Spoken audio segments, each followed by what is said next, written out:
Hello everyone, আশা করি আপনারা সকলে ভালো আছেন। তো আজকে আমি আপনাদের দেখাবো একটা লিফট ইরর, মানে একটা লিফটের প্রবলেম, মানে একটা ফাংশনাল প্রবলেম।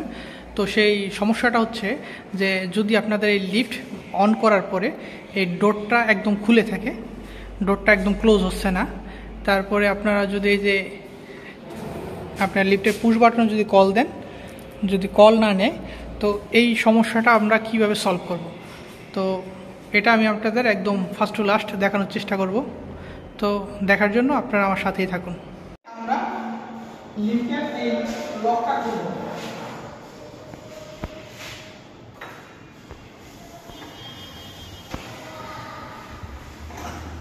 খোলার পরে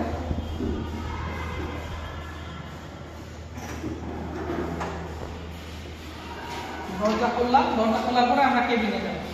কেবিনের উপর থেকে আমরা ডোর শাটারের যে রেলটা আছে সেই রেলটার উপরে আমরা কাজ করব। কেবিনের উপরে আসবো, তারপরে হচ্ছে আমরা এই যে ডোরের তারপর হচ্ছে দরজার শেপটে আসবো। এখানে একটা কালো একটা বেল্ট আছে, ওইখান থেকে টান দিব। টান দেওয়ার পরে যদি কাজ না হয় তাহলে এই পাশে একটা গোল্ডেন কালার একটা লক আছে, ওই লক ধরে টান দিলেই আর দরজাটা ক্লোজ হয়ে যাবে। ছেড়ে দাও, ডোর ক্লোজ হয়ে যাবে।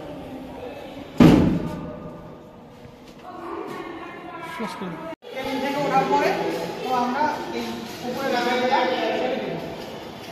দরজাটা ক্লোজ হয়ে যাবে। তারপরে আমরা এখন যাবো মেশিন রুম।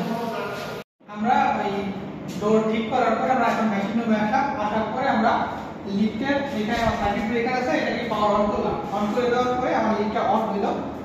তো অন হওয়ার পরে আমরা এখানে নরমাল বুট আর একটা মেন নরমাল আছে, আমরা একটু দেখলাম এখানে যে আসার পরে দুইটা লাইট জ্বলে আর দুইটা লাইট জ্বলে না।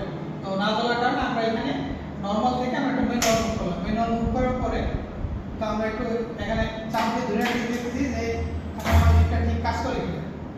এখন মেন দেখতেছি যে আমার লিফটটা কাজ করে।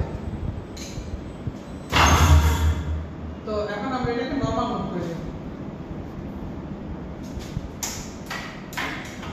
নরমাল মুভ করে দেওয়ার পরে আমার লিফটটা একদম যে কোনটা ফ্লোর লেভেল আছে একটা লেভেল হয়ে ওইখানে। তো এই হচ্ছে আমার একটা লিফট ইরর প্রবলেম সলভ। যদি আমার ভিডিওটা ভালো লাগে অবশ্যই আমার চ্যানেলটা সাবস্ক্রাইব করুন।